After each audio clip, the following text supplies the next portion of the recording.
Assalamualaikum warahmatullahi wabarakatuh. Yang terhormat kepada Bapak Vicky Fendi SA MSc selaku dosen pengampu mata kuliah Akuntansi Keuangan Menengah 2 pada kelas M. Kami kelompok 5 akan menjelaskan mengenai bab 12 yaitu Accounting Change and Error Analysis. Namun sebelum itu izinkan saya untuk memperkenalkan anggota kelompok kami terlebih dahulu, yaitu yang pertama dari saya sendiri. Perkenalkan, nama saya Talita Nidia Sutinityas dengan NPM akhir 030. Kemudian teman saya Sherlyn Eka Pernia dengan NPM akhir 023, lalu Siti Bunga Anjung Permata dengan NPM akhir 166. Baik, di sini saya akan menjelaskan mengenai accounting changes. Secara umum, ada dua jenis utama perubahan akuntansi, yaitu yang pertama ada change accounting policy. Ini adalah perubahan dari satu kebijakan akuntansi yang diterima umum ke kebijakan lain yang juga diterima. Lalu yang kedua ada change in accounting estimate. Ini terjadi ketika perusahaan memperbarui taksiran atas suatu nilai karena adanya informasi baru atau perubahan kondisi.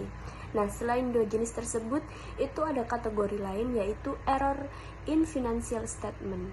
Ini bukan diklasifikasikan sebagai perubahan akuntansi, namun membutuhkan penyesuaian atau koreksi karena laporan sebelumnya itu mengandung kesalahan penyajian. Nah, dalam perubahan kebijakan akuntansi itu ada 3 cara pelaporannya. Yang pertama itu ada current reporting atau dilaporkan saat ini. Perubahan langsung diterapkan pada periode berjalan saja tanpa mengubah laporan sebelumnya. Lalu yang kedua ada retrospective reporting atau dilaporkan secara retrospektif. Perubahan ini diterapkan seolah-olah kebijakan baru telah digunakan sejak awal. Artinya data periode sebelumnya itu harus disesuaikan kembali. Dan yang ketiga, prospective reporting. Perubahan diterapkan hanya untuk masa mendatang tanpa mengubah periode sebelumnya. Lalu ketentuan dari ASB itu mewajibkan perusahaan untuk menggunakan pendekatan retrospektif dalam perubahan kebijakan akuntansi. Ya, ASB ini memperbolehkan perusahaan mengubah kebijakan akuntansi hanya jika yang pertama, perusahaan tersebut itu diwajibkan oleh IFRS, atau yang kedua, perubahan tersebut itu memberikan informasi yang lebih relevan dan lebih andal atau representationally faithful tentang kondisi keuangan, kinerja, dan arus kas perusahaan. Dengan kata lain itu perubahan hanya boleh dilakukan jika membuat laporan keuangan menjadi lebih baik, lebih jelas, dan lebih berguna bagi pengguna laporan. Nah, jika kebijakan akuntansi itu berubah, perusahaan itu wajib menerapkan secara retrospektif. Artinya itu perusahaan harus menyesuaikan ulang laporan keuangan periode sebelumnya seolah-olah kebijakan baru itu sudah digunakan sejak awal. Langkah-langkahnya yang pertama itu dengan menyesuaikan kembali laporan keuangan periode sebelumnya atau recast. Perusahaan itu harus memperbaiki laporan keuangan tahun-tahun sebelumnya yang sudah dipublikasikan menggunakan kebijakan yang baru. Lalu yang kedua, menyesuaikan nilai aset dan liabilitas. Penyesuaian ini dilakukan pada awal periode komparatif pertama yang disajikan, biasanya pada awal tahun pertama yang dilaporkan. Ini itu untuk memastikan bahwa neraca mencerminkan nilai yang benar sesuai kebijakan yang baru. Lalu ada itu reporting a change in accounting policy. Dalam perusahaan itu juga wajib mengungkapkan beberapa informasi penting terkait perusahaan kebijakan akuntansi. Nah, informasi yang harus diungkapkan itu yang pertama ada nature of the change atau sifat perubahan. Lalu yang kedua ada alasan perubahan. Yang ketiga ada dampak penyesuaian pada laporan keuangan. Nah, untuk periode berjalan maupun periode sebelumnya, perusahaan itu harus menjelaskan yang pertama dampak perubahan pada setiap pos laporan keuangan yang terpengaruh. Lalu menjelaskan dampak pada earning per share, baik basic maupun diluted. Jika relevan, ini berguna untuk mengetahui seberapa besar efek perubahan terhadap kinerja perusahaan. Dan yang terakhir itu dampak untuk periode sebelum yang disajikan. Nah, jika memungkinkan, perusahaan itu juga menjelaskan dampaknya ke periode lebih lama sebelum periode yang ditampilkan sejauh praktis dilakukan. Baik, yang selanjutnya ada accounting error. Nah, dalam akuntansi itu ada beberapa jenis-jenis kesalahan yang umum terjadi, yaitu yang pertama adalah suatu perubahan dari penerapan prinsip akuntansi yang tidak diterima secara umum ke kebijakan akuntansi yang diterima secara umum, atau dengan kata lain, ada suatu perubahan penerapan prinsip akuntansi yang tadinya tidak sesuai dengan standar akuntansi kemudian berubah disesuaikan dengan standar akuntansi yang berlaku. Lalu yang kedua adalah kesalahan dalam penghitungan matematis, yaitu kesalahan penghitungan angka. Lalu yang ketiga adalah perubahan dalam estimasi yang terjadi karena suatu perusahaan itu tidak melakukan penyiapan estimasinya dengan baik. Lalu yang keempat, tidak mencatat adanya pendapatan atau beban yang bersifat agreeable atau yang ditangguhkan atau different.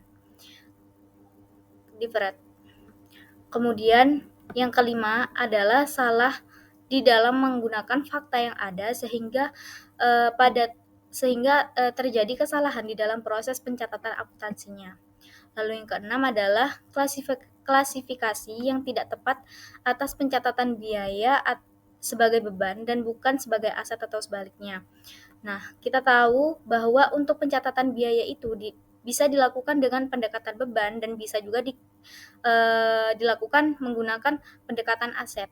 Nah, apabila tidak tepat dalam mengklasifikasikannya itu tentu saja merupakan kesalahan di dalam akuntansi.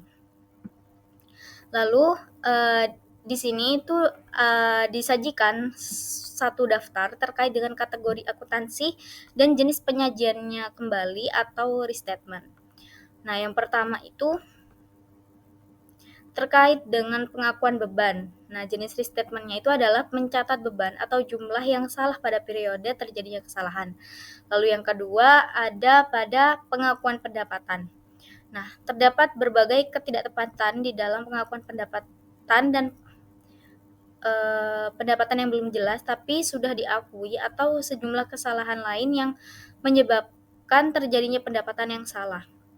Lalu yang ketiga, itu ada kategori di dalam kesalahan klasifikasi, yaitu termasuk penyajian kembali yang disebabkan oleh kesalahan klasifikasi, misalkan terhadap akun lancar dan akun tidak lancar, atau yang berpengaruh terhadap arus kas operasi di dalam laporan arus kas. Lalu yang keempat adalah ekuitas khusus, yaitu equity other atau ekuitas lainnya, yaitu ketidaktepatan di dalam penghitungan EPS, kemudian saham yang dibatasi, kemudian warrant, dan juga instrumen ekuitas lainnya. Berikutnya adalah kategori akuntansi di dalam cadangan atau kontingensi, yaitu kesalahan yang terkait dengan akun di hutang tak tertagih, cadangan persediaan, kemudian cadangan pajak penghasilan, dan kerugian yang terkait dengan kontingensi. Lalu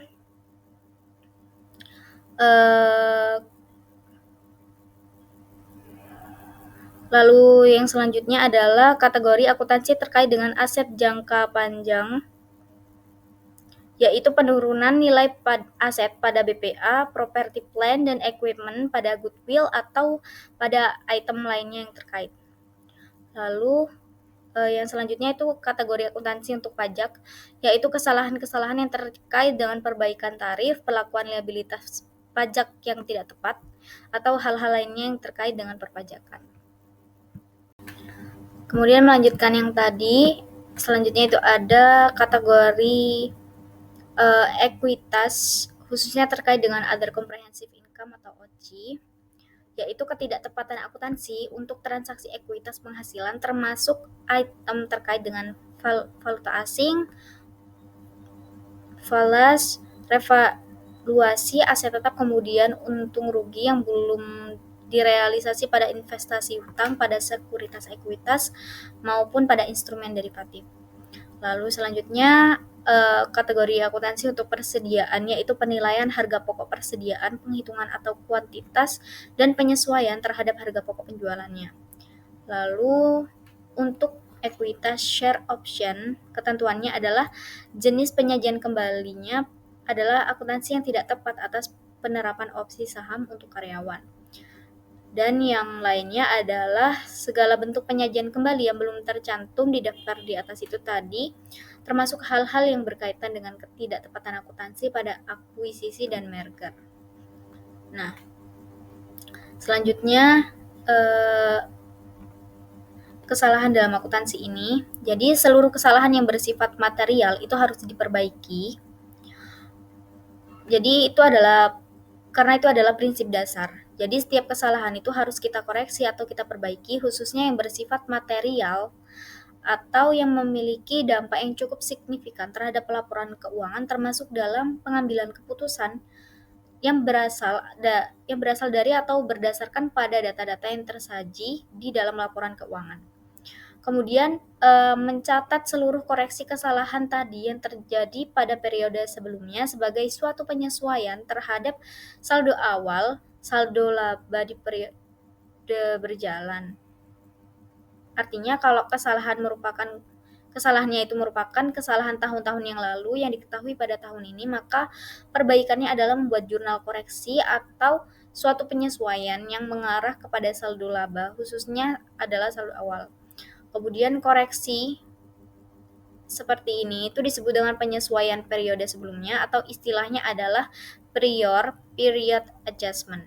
Nah, di dalam kesalahan biasanya itu dikenal dengan istilah prior period adjustment atau penyesuaian periode sebelumnya, di mana prior period adjustment ini nanti mengarah kepada perbaikan atau saldo awal dari return earning atau saldo laba atau laba ditahan. Lalu yang keempat, untuk laporan komparatif atau laporan yang bersifat perbandingan suatu perusahaan itu harus menyajikan kembali laporan keuangan sebelumnya yang terpengaruh guna mengoreksi kesalahan tersebut.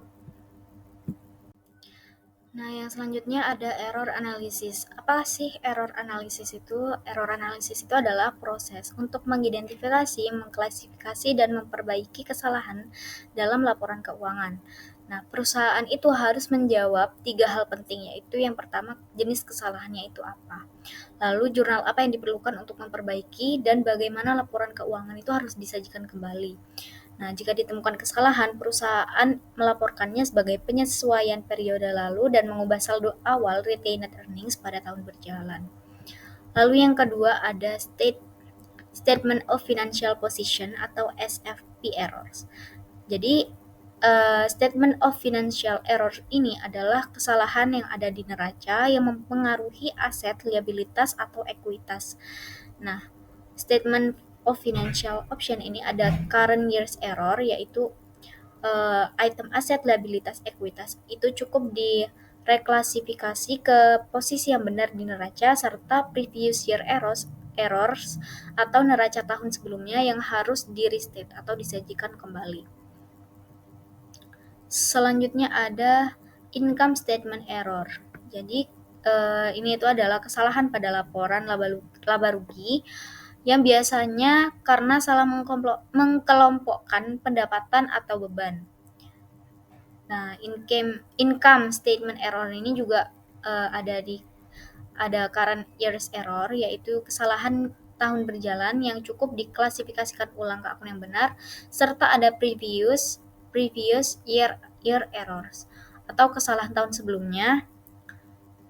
Nah, laporan laba ruginya ini tahun lalu itu harus disajikan ulang untuk tujuan perbandingan. Yang selanjutnya itu ada Statement of Financial Position and Income Statement Error. Jadi kesalahan ini itu adalah kesalahan yang mempengaruhi laporan posisi keuangan dan laporan laba rugi secara sekaligus.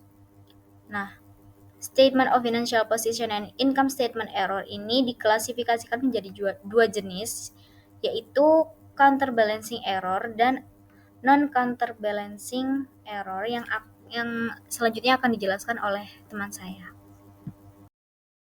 Perkenalkan, nama saya Siti Bunga Anjung Permata dengan NPL akhir 166. Di sini saya akan menjelaskan terkait kesalahan penyeimbangan. Nah, jenis-jenis kesalahan penyeimbangan yang umum terjadi itu yang pertama itu tentukan apakah perusahaan telah menutup pembukuan untuk periode di mana kesalahan ditemukan. Nah, yang pertama itu jika perusahaan telah menutup pembukuan pada tahun berjalan. Jika kesalahan sudah diimbangi, itu tidak perlu di-entry. Nah, tetapi jika kesalahan belum diimbangi, buatlah entry untuk menyesuaikan saldo laba ditahan saat ini. Nah, yang kedua itu jika perusahaan belum menutup pembukuan pada tahun berjalan. Nah, jika kesalahan sudah diimbangi, itu buatlah entry untuk mengkoreksi kesalahan pada periode berjalan dan untuk menyesuaikan saldo awal laba ditahan. Jika kesalahan belum diimbangi, itu buatlah entry untuk menyesuaikan saldo awal laba ditahan.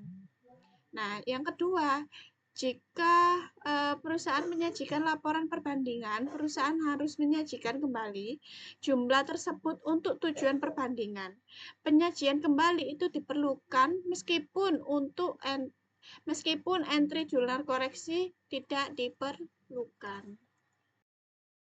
Selanjutnya, saya akan menjelaskan terkait penyusunan laporan keuangan dan koreksi kesalahan.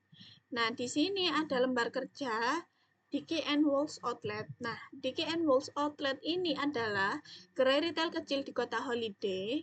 Kurangnya keahlian akuntansi, perusahaan itu tidak menyimpan catatan yang memadai dan banyak kesalahan yang terjadi dalam pencatatan informasi akuntansi. Nah, di sini itu terdapat 7 kesalahan pencatatan. Yang pertama, itu pemegang buku secara tidak sengaja gagal mencatat penerimaan kas sebesar $1.000 atas penjualan barang dagang pada tahun 2023. Nah, yang kedua, itu beban upah yang masih harus dibayar pada akhir 2022 adalah $2.500 dan pada akhir 2023 itu $3.200. Perusahaan tidak melakukan accrual untuk upah, semua upah dibebankan kepada beban administrasi. Nah, yang ketiga, ini perusahaan belum membentuk penyisian untuk estimasi piutang tak tertagih. Dickey Woolley itu memutuskan untuk membentuk penyisian untuk estimasi kerugian yang mungkin terjadi per 31 Desember 2023 untuk akun tahun 2022 sebesar $700 dan untuk akun 2023 itu sebesar $1.500. Mereka juga memutuskan untuk mengkoreksi pembebanan terhadap setiap tahun sehingga menunjukkan kerugian aktual dan estimasi yang berkaitan dengan penjualan tahun tersebut. Perusahaan telah menghapus akun-akun tersebut ke beban piutang tak tertagih. Nah, yang keempat, ini asuransi yang belum kadaluarsa dan tidak tercatat pada akhir tahun 2022 adalah $600 dan pada akhir tahun 2023 itu sebesar $400. Semua asuransi ini itu dibebankan ke beban administrasi. Nah, yang kelima, akun hutang sebesar $6.000 seharusnya berupa wesel bayar. Nah, yang keenam, pada tahun 2022, perusahaan menjual aset senilai $7.000 dengan harga $10.000 dan nilai buku $4.000. Pada saat penjualan, kas didebit dan pendapatan lain-lain dikredit sebesar $7.000. Untuk yang ketujuh, yang terakhir, ini sebagai akibat dari transaksi terakhir, perusahaan melebih-lebihkan biaya penyusutan atau biaya administrasi pada tahun 2022 itu sebesar $800 dan pada tahun 2023 ini itu sebesar $1.200.